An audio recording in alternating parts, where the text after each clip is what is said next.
सबसे पहले आज प्रोग्राम का आगाज़ करेंगे कराची में होने वाले दहशतगर्दी के वाक़े के हवाले से। पाकिस्तान में चीनी इंजीनियर्स के ऊपर हमला कोई पहली बात नहीं है और पहला मौका नहीं है, लेकिन अफसोस की बात यह है कि ये बार बार हो जाता है और बाद में हम इसके मज़म्मती बयानात जारी करते हैं और कहते हैं कि हमने चीनी इंजीनियर्स, चाइनीज़ की पाकिस्तान में जो प्रेजेंस है उनके मफादात के तहफ़्फ़ुज़ के लिए कोई कसर नहीं उठा रखेंगे और मुकम्मल कोशिश करेंगे। अगर हम मुकम्मल कोशिश करते तो ये अटैक यकीनन ना होता। उसके अंदर पाकिस्तानी फ़ौज के जवान, सिपाही, सिविलियन, इन वाक़यात के अंदर उनकी शहादत होती है। मैं उन सारे लोगों को सलाम पेश करता हूँ जो शहादत उठा रहे हैं। जो चीनी इसमें मारे गए उनके लिए भी दुख और अफसोस का इजहार है, लेकिन सिक्योरिटी अरेंजमेंट में ये कोताही ये काबिल कबूल नहीं है, ये एक्सेप्टेबल नहीं है। इस वक्त पाकिस्तान में एससीओ समिट होनी है और उस समिट की वजह से ही जो 14, 15, 16 तारीख को अक्टूबर के महीने में, आज से चंद रोज़ बाद इस्लामाबाद में इजलास होना है, एक आम तासुर मौजूद था कि कुछ ना कुछ हमारे जो प्यार मोहब्बत रखने वाले दोस्त हैं हमारे बॉर्डर के उस पार, वो कुछ ना कुछ हरकत ऐसी करेंगे कि इस समिट के लिए ख़तरात जो हैं उनको दोबारा से सर उठाएँ। वो तो हमें उसके लिए तैयार होना चाहिए। ये कहें कि दुश्मन ने ये कर दिया है तो दुश्मन तो है ही दुश्मन है, वो तो ये करेगा काम। हमारे उसके लिए तैयार ना होना और चौकस ना होना, और जो काफ़ी इकदाम हमें लेने चाहिए थे जस्ट टू मेक श्योर कि चाइनीज़ इंजीनियर जहाँ से गुजरे या चाइनीज़ जहाँ प्रेजेंस मौजूद है उनके इर्द गिर्द के इलाके में कोई ख़तरा ना हो, उसके लिए अगर कोई भी किसी ने कोताही बरती है तो वो काबिल कबूल नहीं है। इसकी अकाउंटेबिलिटी होनी चाहिए, एक प्रोसेस होना चाहिए और उसके वो SOPs वज़ा करने चाहिए कि कैसे वो आएंगे और उनकी गुजरगाह के करीब कोई टैंकर खड़ा है या कोई एक अननोन गाड़ी खड़ी है तो कैसे खड़ी है। यही सिक्योरिटी लैब्स कहलाता है। अगर आप इस चीज़ को अवॉइड कर सकते हैं तो फिर ये वाक़या ना होता। और इसमें मैं कहूँ कि खाली फ़ौज को कहें कि फ़ौज ही की सारे कामों की ज़िम्मेदारी, वो दुरुस्त नहीं होगा। जो प्रोविंशियल CTD डिपार्टमेंट्स हैं अगर वो वेल इक्विप्ड नहीं है तो इसके अंदर भी एक हमारी नाकामी है। वो वेल इक्विप्ड होने चाहिए। आपने नेक्टा का स्ट्रक्चर बनाया है, फिर एक इंटेलिजेंस की कोऑर्डिनेशन होती है। IB के पास कुछ इन्फॉर्मेशन आती है, कोई पुलिस की स्पेशल ब्रांच के पास होती है, कोई ISI MI के पास होगी। एक कोऑर्डिनेटेड मैकेनिज़्म होना चाहिए जहां आप इसको प्रोसेस कर सकें मुख्तलिफ ज़राए से आई हुई इन्फॉर्मेशन को, और फिर मेक श्योर करें कि ऐसे टेररिस्ट इवेंट्स ना हों। बहुत सारे नाकाम होते होंगे, उनको आप नाकाम करते होंगे ऐसे वाक़यात को, लेकिन जो वाक़यात टेररिज्म का ऐसा हो जाता है उससे हमें कुछ सीखना चाहिए। और चाइनीज़ के ऊपर जो अटैक है मेरे ख्याल में उसके ऊपर एक इजलास होना चाहिए और प्राइम मिनिस्टर को ख़ुद से चेयर करना चाहिए। सारे इंटेलिजेंस के हेड्स उसके अंदर बैठे होने चाहिए और एक स्ट्रिक्ट स्टर्न वार्निंग जानी चाहिए कि इसके अंदर कोऑर्डिनेशन होनी चाहिए। कहीं से भी इंफॉर्मेशन ओरिजिनेट करी थी और उसको हमने प्रोसेस करके टाइमली एक्ट नहीं किया, और इसके सूबों के अंदर जो CTD डिपार्टमेंट है उसको साथ आपको मिलाना पड़ेगा, होम डिपार्टमेंट्स को साथ इंगेज करना पड़ेगा, और फिर एक कम्प्रिहेंसिव आपका एक ओवरऑल अम्ब्रेला बनेगा जिसके अंदर कहीं से भी इंफॉर्मेशन आ रही होगी आप उसके ऊपर उसको प्रोसेस करते हुए टाइमली एक्ट कर रहे होंगे। है बहुत काबिल मज़म्मत है और मेरा ख्याल यही है कि हमारे जो बॉर्डर के पार बैठे हुए दोस्त हैं हमें उनकी तरफ नज़र रखनी पड़ेगी। तो कभी कहीं कोई मजीद ब्रिगेड आ जाएगा, कहीं कोई BLA आ जाएगी, कहीं कोई TTP आ जाएगी। हैं ये सारे खारजी हैं। कोई आके मुसलमानों को, अपने घर में अपनी फ़ौज को, अपनी पुलिस को, अपने सिविलियन को मारता है और वो कहे कि मैं इस्लाम का नाम लेकर या कोई इस्लाम की खिदमत कर रहा हूँ या कोई कौम परस्ती का लेबल लगा के आए, दोनों सूरत में काबिल कबूल नहीं है। और इसमें जिसकी जो मर्ज़ी सियासी जमात है, जिसकी जो मर्ज़ी सोच है, इस नुक्ते के ऊपर पाकिस्तान के अंदर कौमी असम्बली से एक मुतफ़िका करारदाद भी आनी चाहिए और आपको सख्त से सख्त जो इक़दाम लेने ना, जो जेट ब्लैक टेररिस्ट जिसके आप कहते हैं, ये वो जेट ब्लैक टेररिस्ट हैं जो पाकिस्तान के मफादात के ऊपर अटैक करते हैं और ये टेररिज्म के ज़रिए पाकिस्तान की जो सिक्योरिटी है, पाकिस्तान के जो इकनॉमिक प्रॉस्पेक्ट्स हैं उनको कंप्रोमाइज़ करने की कोशिश करते हैं। उनको आपको जेट ब्लैक टेररिस्ट डिक्लेयर करना चाहिए और उनका ख़ात्मा यकीनी बनाने के लिए हर एक इक़दाम उठाने चाहिए। दूसरा जो सबसे बड़ा पाकिस्तान के अंदर इस वक्त एक अफसोसनाक सूरत हाल ये है कि एक पॉलिटिकल सिचुएशन ऐसी है जो हमें पता है कि बॉर्डर के पार के हालात क्या हैं। आपको पास गज़ा की सिचुएशन है जहाँ आज प्रेसिडेंसी में एक सारा दिन ऑल पार्टीज़ इवेंट भी चल रहा था। इशू ये है कि हमें पता हो कि ईरान के ऊपर जंग आने वाली है, फ़लस्तीन की या मिडल ईस्ट की क्या सूरत हाल है, किसी वक्त भी ये जंग आपके हमसाया मुल्क के सर के ऊपर खड़ी नज़र आ रही हो। तो पाकिस्तान की सूरत हाल क्या है? पाकिस्तान की सूरत हाल ये है कि हुकूमत को बहुत जल्दी एक आइनी पैकेज लाने की, PTI वाले बहुत परेशान है और वो ज़ोर लगा रहे हैं कि किसी तरीके से पैकेज ना है। वो उनका ये राइट है इस पर प्रोटेस्ट करने का, क्योंकि उनके ही बंदे तोड़ के ये आइनी पैकेज पास हो सकता है। वैसे दुनिया की कोई साइंस नहीं है कि 211 वोटों वाली हुकूमत जो है 224 पूरा करके वो आइनी पैकेज पास कर ले। उसको बंदे तोड़ने हैं और वो बंदे सिर्फ PTI के हैं जो तोड़ने हैं, इसके अलावा और कोई बंदे भी दस्तयाब नहीं है। तो वो अगर प्रोटेस्ट करें तो उनका राइट है प्रोटेस्ट करने का। लेकिन क्या महज़ब तरीका और डेमोक्रेसी के अंदर सिर्फ ये एक तरीका यही होता है कि सड़कों पर आके नाचा जाए? या हुकूमत के पास एक ही तरीका होता है कि लोटे बनाकर मुखालफिन को अपनी पसंद के बिल पास करवा ली जाए। इसका मुतबादिल हल ये होता है कि आप इंगेज करते हैं और इंगेज करके एक कंसेंसस इवॉल्व करते हैं और जो एक्सेप्टेबल हो मुख्तलिफ जमातों को, उस चीज़ को, उस पैकेज को लेकर आगे चलते हैं। पाकिस्तान में शायद वो जमहूरी कदरें ना सियासी जमातों के अंदर मौजूद हैं और ना ही हमारी पार्लिमान उसके ऊपर कायम रहने के लिए तैयार है। पूरा जोर इस बात के ऊपर था पिछले 4 हफ्तों 6 हफ्तों से कि किस तरीके से हमने जल्दी से जल्दी ये 63A की डेफिनेशन आ जाए सुप्रीम कोर्ट से, और PTI के हमने 5 से 11 बंदे, क्योंकि JUI ना सपोर्ट करे तो तादाद बढ़ जाएगी, फिर वो बंदे लोटे बना के हमने बिल पास करना है कौमी असम्बली से भी और लोटे बना के सेनेट से भी इसी तरीके से पास करना है। तो दिस इज़ नॉट एक्सेप्टेबल। ये कौन सी आइनी तरमीम होगी जिसकी बुनियाद ही एक गैर आइनी फेल और गैर जमहूरी फेल के साथ जिसकी की जाए। अली अमीन गंडापुर प्रोटेस्ट करके इस्लामाबाद आए और अली अमीन गंडापुर उसके बाद गायब हो गए। इस वक्त तो सबसे ज़्यादा अगर किसी की सियासी तौर पर कहें कि पोजीशन कंप्रोमाइज़ हुई है तो अली अमीन गंडापुर की है। हमारी इतला ये है, और वो 100% गलत भी हो सकती है, लेकिन जो शवाहिद हैं उससे ये चीज़ साबित ही होती है कि ऐसे वाक़यात की तरतीब एक हुई है। किसने उसमें क्या रोल प्ले किया है मैं उसको 100% यकीन से नहीं बता पाऊँगा। अली अमीन गंडापुर पहुँचे हैं चाइना चौक में, ब्लू एरिया के अंदर। चाइना चौक में उनकी आमद कैसे हुई, ये बड़ा एक अहम सवाल है, क्योंकि रास्ते में खद के खुद की हों, आंसू गैस सेल चल रहे हों, सारे रास्ते ब्लॉक हो, मोटरसाइकिल भी गुजर ना सकता हो, तो अली अमीन की गाड़ियों का काफ़िला कैसे गुजरा।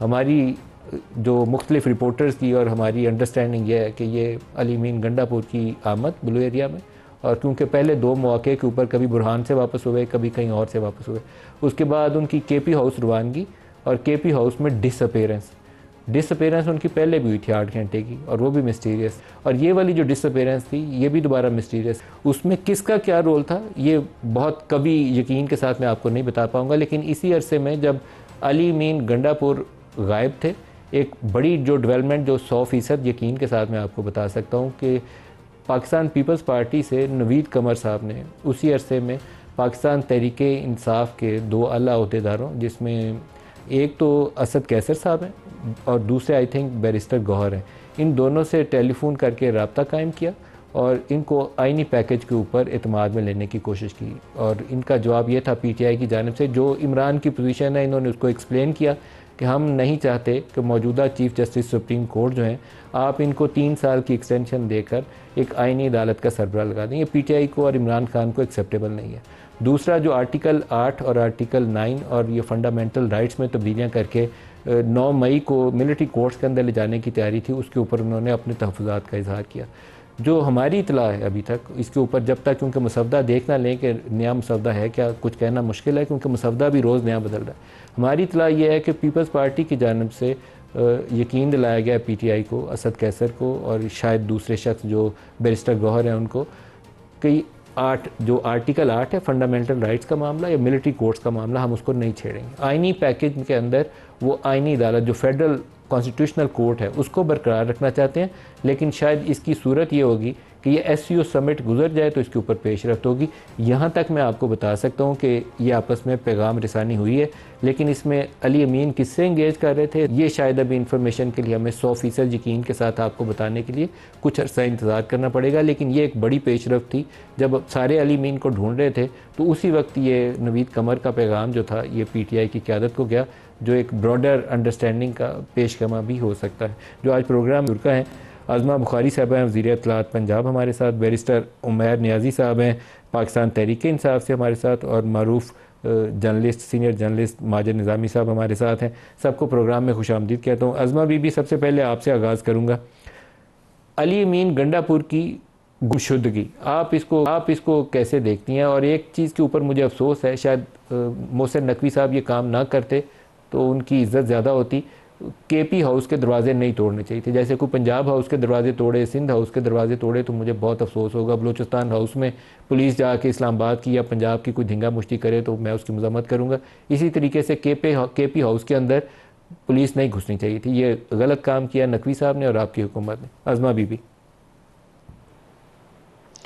बहुत शुक्रिया मलिक साहब। पहले तो मैं जो चाइनीज़ जो काफ़िला है उसके ऊपर जो कराची में एक अनफॉर्चुनेट वाक़या हुआ है उसकी मज़म्मत करना चाहती हूँ। और बिल्कुल आपने दुरुस्त कहा कि SCO से पहले ये इस किस्म की जो चीज़ें हैं ये प्रीएम्प्ट भी की जा रही थी और जैसे मैंने गुजारिश की, आपने ख़ुद भी कहा, बहुत सारी चीज़ों पे बात करते हुए आपने ये भी कहा कि अगर कोई लैप्स हुआ है यकीनन उसको देखा जाना चाहिए, अग्रीड। और ये भी जो है वो आपने कहा जिससे मैं मुत्तफ़िक हूँ कि बहुत सारी चीज़ें जिनको काबू पा लिया जाता है, जो नाकाम बना दिए जाते हैं मंसूबे, वो शायद इस तरह से रिपोर्ट नहीं होते, लेकिन कोई एक ना एक वाक़या जो है वो सारी मेहनत के ऊपर जो है वो पानी डाल देता है। मैं पंजाब के हवाले से बड़ी स्पेसिफ़िकली आपको बता सकती हूँ कि हर हफ्ते चीफ़ मिनिस्टर जो है वो एक सिक्योरिटी पे मीटिंग लेती हैं, ख़ास तौर पर जिसका एक अहम कंपोनेंट जो है वो चाइनीज़ की सिक्योरिटी होता है। और प्राइम मिनिस्टर साहब जो हैं वो पिछली दफ़ा भी जब चाइना भी जब वो तशरीफ़ लेके गए थे, उनकी बातचीत भी जब होती है तो यकीनन एक कंसर्न होता है। और अब ये SCO के आने से पहले इस तरह से ख़ास तौर पे चाइनीज़ को टारगेट करना यकीनन एक किसी गेम प्लान का हिस्सा है। ये कोई इसको आम समझ कर नज़रअंदाज नहीं किया जा सकता। तो इसके ऊपर जो भी अगर कोई लैप्स हुआ है यकीनन उसको देखा जाना चाहिए। और जो सिक्योरिटी एहलकार, जो लोग अपनी दिन रात इस कॉन्फ्रेंस के लिए भी, और जो हमारे चाइनीज़ यहाँ पर लोग हैं उनके लिए भी जो कोशिश कर रहे होते हैं, मेहनत कर रहे होते हैं, बहुत स्ट्रिक्ट SOPs हम पंजाब में तो फॉलो करते हैं। उनकी आमदरफ से लेकर उनकी मूवमेंट जो है वो हर चीज़ रिकॉर्डेड होती है, हर चीज़ को मॉनिटर किया जाता है। लेकिन कहीं ना कहीं जब अल्लाह पाक ने कोई एक बुरा वक्त हो वो भी आ जाता है। अब आपके सवाल के ऊपर आते हुए देखिए, बात यह है कि अगर तो अली अमीन गंडापुर एक सूबे का वज़ीर आला होता, जो एक लॉ अबाइडिंग सिटीज़न होता, जो गोलियां मार देंगे और मैं 10 गोलियां मारूंगा और मैं ये कर दूंगा और मैं वफाक के ऊपर चढ़ाई करने आ रहा हूँ और मैं धरना दे के यहाँ बैठ जाऊँगा रेड जोन के अंदर, जब वो ये सब करता हुआ आ रहा हो, पूरा सरकारी मशीनरी, पूरे एक सरकारी, फिर वो उसको एक ओन भी करे कि हाँ मैं वज़ीर आला हूँ, मैं करता हूँ सरकारी वसाइल इस्तेमाल। अब तो डिटेल्स भी आ गई हैं, जो पुलिस मुलाजमीन, जो सरकारी मुलाजमीन, इवन जो उनके महकमा एक्साइज़ ने गाड़ियाँ पकड़ी हुई थी वो भी अपने PTI के अहदेदारों को देकर उसके अंदर बंदे ढो के लाए जाएँ। और फिर 120 अफ़गान बाशिंदे जो है इस प्रोटेस्ट के अंदर पकड़े जाएँ, तो फिर कुछ सवालात तो मलिक साहब उठते हैं और उठने चाहिए भी कि क्या कोई दहशतगर्द या कोई दहशतगर्द का फैसिलिटेटर जो है वो जाकर पंजाब हाउस में या किसी भी हाउस में घुस जाए, उसको जो है उसको इम्यूनिटी होनी चाहिए कि ठीक है कोई बात नहीं। KP हाउस के दरवाजे तोड़ना दुरुस्त काम है या गलत काम है? नहीं, उनको अगर तो उन्होंने खुद कुछ गलत नहीं किया था ना, तो उनकी सिक्योरिटी का रजिस्ट करना, मुझे नहीं मालूम वहाँ पे डिटेल फैक्चुअली क्या हुआ होगा, लेकिन यकीनन किसी ने दरवाज़ा नहीं खोला तो तोड़ा गया हो ना। शौक तो नहीं होता किसी को दरवाजे तोड़ने का, वो अलहदा बात है। मरीम नवाज़ के कमरे का रात को, आधी रात को दरवाज़ा जब तोड़ा गया था तो उसको इमरान खान ने कैसे सेलिब्रेट किया था जब वो अपने शौहर के साथ अपने कमरे में, एक होटल के कमरे में थी सिंध में। लेकिन जिसने वो दरवाज़ा तोड़ा था मरियम का, उसको पोस्ट आउट कर दिया गया था। मुझे याद है कि बिलावल ने आर्मी चीफ को उसके बाद कॉल किया था और उस शख्स को, उन शख्सियत को, जो भी वो अफसर थे, उनको पोस्ट आउट कर दिया गया था। और अली मीन ने कल मेरे ख्याल असम्बली में दोबारा तज़किरा भी किया है कि जिसने किया था उसका जिक्र करें। देखिए, मरीम नवाज़ दहशतगर्द नहीं थी ना। मरीम नवाज़ जो है वो किसी वफाक पे हमला करने के लिए नहीं आ रही थी। मरीम नवाज़ जो है वो गोलियां मैं सवाल दोहराऊंगा, एक सैंक्टिटी है इन हाउसेस की, पंजाब हाउस है, सिंध हाउस है, KP हाउस है, सिंध हाउस है, क्या इन हाउस के अंदर पुलिस को इस्लामाबाद की को घुसना चाहिए था? मुझे एक मौका याद है, मैं इंटरव्यूज़ किए थे उन MNAs के जो PTI से मुंसलिक थे, लेकिन PTI से मुखालफत करते हुए आपके साथ मिल चुके थे नो कॉन्फिडेंस से पहले। ये उनका राइट था, वो आपसे मिल गए। मैं उनके इंटरव्यूज़ किए थे सिंध हाउस में। तो सिंध हाउस के दरवाजे अगर तोड़ के इमरान खान उस वक्त लोगों को अंदर भेज देता तो क्या ये काबिल कबूल होता? नहीं होता। ये सैंक्टिटी है ना इन हाउसेस की। तो आप नहीं समझती कि इन हाउसेस की सैंक्टिटी इसको वायलेट नहीं करना चाहिए? आपको याद कराना चाहती हूँ था, इमरान खान के गुंडे जो हैं उन्होंने सिंध हाउस पे हमला किया था और वो जो है वो कुछ सिक्योरिटी फोर्स PTI के वर्कर्स प्रोटेस्ट करने गए थे, लेकिन अगर इस्लामाबाद पुलिस ये काम करती, तोड़ के अंदर चली जाती, फिर कैसे लगता है आपको? नहीं, मुझे ये बताइए कि अगर खैबर पख्तूनख्वा हाउस जो है वो दहशतगर्दों का अड्डा बना हुआ है, जिसको छुपना है वो सबसे ज़्यादा उसके लिए सेफ हाउस जो है वो दहशतगर्दी करके जो है वो खैबर पख्तूनख्वा हाउस में घुस जाना है, तो वो अलाउड है? ये मुझे बता देना। जो मैंने आपसे गुजारिश की, आपने उसकी किसी बात को आपने शायद एंटरटेन नहीं किया। मेरी गुजारिश है कि अली अमीन गंडापुर एज ए CM, एक पुरअमन CM के तौर के ऊपर KPK के हाउस में घुसा होता, वहाँ पीछे जो है पुलिस या कोई जाता और यलगार होती तो बिल्कुल गलत होता, बिल्कुल नहीं करना चाहिए था। लेकिन अगर एक गलत काम है, आपको इसकी मज़म्मत करनी चाहिए। सरकारी दहशतगर्दी को सपोर्ट करते हुए वो जाए और जाकर वो करे उनकी जो निजी मलेशिया है, वो अगर सिक्योरिटी फोर्सेस को जो है वो गन्स लेके अंदर घुसी हो तो क्या करे जी, बता दें। सरेंडर कर दें हमेशा की तरह, सारी रियासत इनके सामने सरेंडर कर दी, कुछ भी करे, ये 9 मई करे सरेंडर कर दें, ये पार्लियामेंट पे हमला करे सरेंडर कर दें, ये वफाक पे हमला करे सरेंडर कर दें, हम सब सरेंडर कर दें इनके आगे, क्योंकि ये बहुत चहेते हैं। उमैर साहब आप बताइए, अली मीन कैसे अंदर आए और फिर कैसे गायब हुए?